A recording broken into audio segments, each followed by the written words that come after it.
Holding e handling são duas noções do Winnicott bem importantes, bem sensíveis, parecidas, em certo ponto até complementares uma da outra, mas diferentes. Então hoje a gente vai ver do que se trata cada uma, essas semelhanças e diferenças que elas têm. Olá, eu sou Juliano Correia. Então, holding e handling.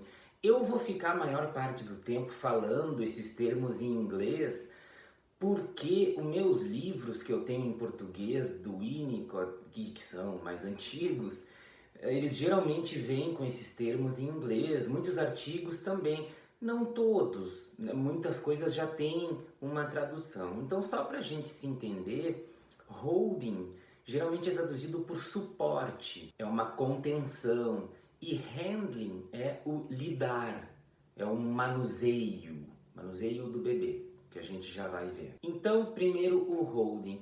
Esse suporte, ele faz parte da etapa da dependência absoluta. A gente teve uma outra nota de rodapé que a gente falou dessas três etapas da teoria do amadurecimento do Winnicott. O holding, ele faz parte de uma das três realizações que o Winnicott coloca que acontecem da etapa da dependência absoluta para a dependência relativa. Essas três realizações são a integração, a personalização e o início das relações objetais. Eu não vou explicar cada uma delas agora, acho que provavelmente a gente tem a outra nota de rodapé para falar especificamente delas. O holding, ele faz parte dessa primeira realização que eu citei, a integração. E o que ele é? Ele é uma adaptação máxima que a mãe suficientemente boa, a mãe devotada comum, a mãe dedicada comum, faz com o seu bebê. Literalmente um suporte completo para esse bebê. Um suporte confiável que vai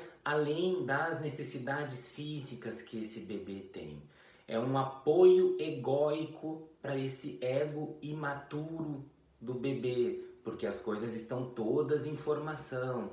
E a mãe consegue dar esse apoio egóico porque, e eu acho linda essa frase do Winnicott, a mãe tem a criança na sua mente como uma pessoa completa. A gente olhando o bebê, a gente olha, não, olha ali, tá uma pessoa completa e tal. Mas a gente está falando bem além disso. Então o bebê em si, ele ainda não é completo.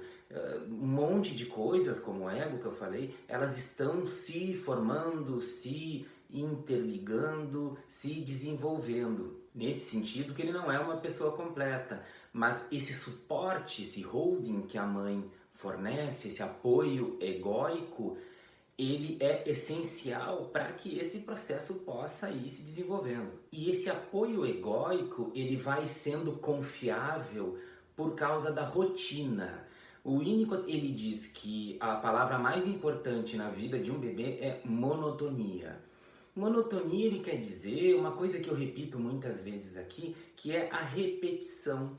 Seja para coisas boas, seja para coisas ruins, não adianta ter uma vez só. Isso tem que ser repetido. Então, essa rotina, e geralmente a gente tem rotina, né? Com os bebês, os horários, tudo direitinho e tal.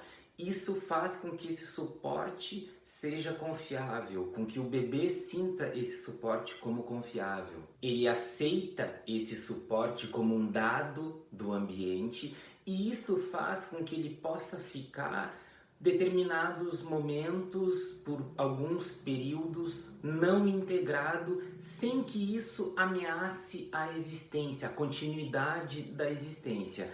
Porque essa realização da integração que eu falei, essas coisas não acontecem assim, integrou, beleza, vamos embora. Não, é todo um processo que nem tem uma ordem pré-definida e com muitas idas e vindas, muito vai e volta. Então o bebê, ele integra, mas ele tem esses momentos que ele volta a ficar não integrado. E isso daí é, ou pode ser, aterrorizante. Agora, com esse suporte bem fornecido, ele consegue suportar de boa, a gente poderia dizer, esses momentos de não integração sem que a existência dele esteja ameaçada. Essa experiência de não integração, sem ameaça, ela é a precursora da capacidade para estar sozinho, que a gente teve uma conversa muito legal sobre isso na trilogia da solidão de Winnicott. E o handling? Bom, o handling ele faz parte da segunda realização que eu citei ali no início, a personalização. Esse lidar adaptativo, eu vou ler agora um trechinho que o Winnicott fala, que é muito bacana também. Esse lidar adaptativo, ele implica que a pessoa que está cuidando do bebê é capaz de manejar o bebê e o corpo desse bebê como se os dois fossem uma unidade, porque ainda não são. É aquilo que eu falei antes. A trama psicossomática, ela ainda está se formando. Tudo isso do ego ter um lugar ou pertencer a esse corpo, essas coisas estão se formando. Então, de novo, como eu tinha falado do suporte, esse lidar, a mãe oferece esse, digamos, olhar dela do bebê e do corpo desse bebê, né, serem uma coisa só. Então, o lidar, ele tem essa característica mais física, real, objetiva, do manuseio mesmo do bebê, de como se pega o bebê, como se carrega o bebê. Enquanto que a gente poderia entender o suporte, o holding, como uma coisa um pouco mais ampla, por causa desse apoio egóico que eu falei, como se tivesse, entre aspas, assim, alguma coisa mais psíquica, enquanto o handling tem uma coisa mais física. É nesse sentido que eu falei no início, que, entre aspas, assim, a gente pode considerar eles como complementares, é como se eles fossem da mesma família, como se fossem irmãos. Não são gêmeos, eles são diferentes, enfim, personalidades diferentes, se quiser, mas eles estão no mesmo processo, eles fazem parte do mesmo processo em momentos diferentes, né, como eu falei, mas tendo essa proximidade nos seus motivos e deveres, digamos assim. Duas coisinhas que eu queria dizer antes da gente terminar sobre essas duas noções, do holding e do handling. A primeira é uma coisa que eu já falei várias vezes aqui, do paralelo que eu vejo dessa teoria do amadurecimento do Winnicott, né, com o bebezinho lá desde o nascimento, com o nosso atendimento clínico. Então, o holding e o handling, eles entram nisso também. É claro, né, tu entende? Entra de outra maneira, não é que a gente vá pegar o nosso paciente no colo, literalmente, nesse sentido. Mas principalmente se a gente for pensar nessa noção do suporte, do apoio egóico, né? Isso acontece também, mais ainda em determinados casos que a gente possa atender. E a outra coisa é uma curiosidade que eu acho muito interessante. Eu acho que o Winnicott, quando ele introduz essas noções, ele traz um elemento novo. Marcel Mauss, um antropólogo francês, ele divide os grupos humanos em dois, em povos com berço e sem berço.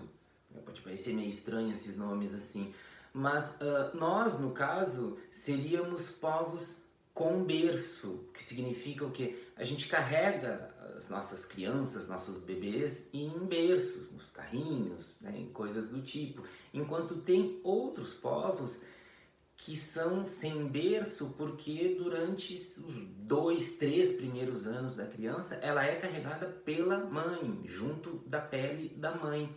O que eu acho que o Winnicott traz de elemento novo, que eu falei, é principalmente pela noção do handling, do lidar, porque ela tá de uma forma bem objetiva falando sobre essa questão física, do manuseio de fato do bebê, de como ele deve ser feito, da frequência, da rotina, de tudo aquilo que a gente falou. Mas tem uma coisa que eu acho que é nova, que é inédita na psicanálise, né? A gente poderia dizer, mas o outro autor lá, antes dele, sei lá, Freud, Melanie Klein, tinha isso também. Pois eu não sei, a gente até pode achar ou dizer que tinha, mas tinha de uma forma muito indireta, muito de uma interpretação nossa. Eu acho que o Winnicott ele traz uma noção mais concreta da importância dessa coisa que eu tô chamando assim de física, de real, de contato de pele com o bebê. Então, como sempre, eu espero poder ter te ajudado nas tuas dúvidas, nos teus interesses, ou ter criado mais dúvidas, né? Porque eu acho que é disso que se trata. Deixa um coraçãozinho, um comentário, segue o canal, porque aqui a gente sempre fica falando sobre psicanálise, sempre tem coisa interessante. Daqui a pouco a gente se encontra de novo para conversar um pouco mais. Um abraço.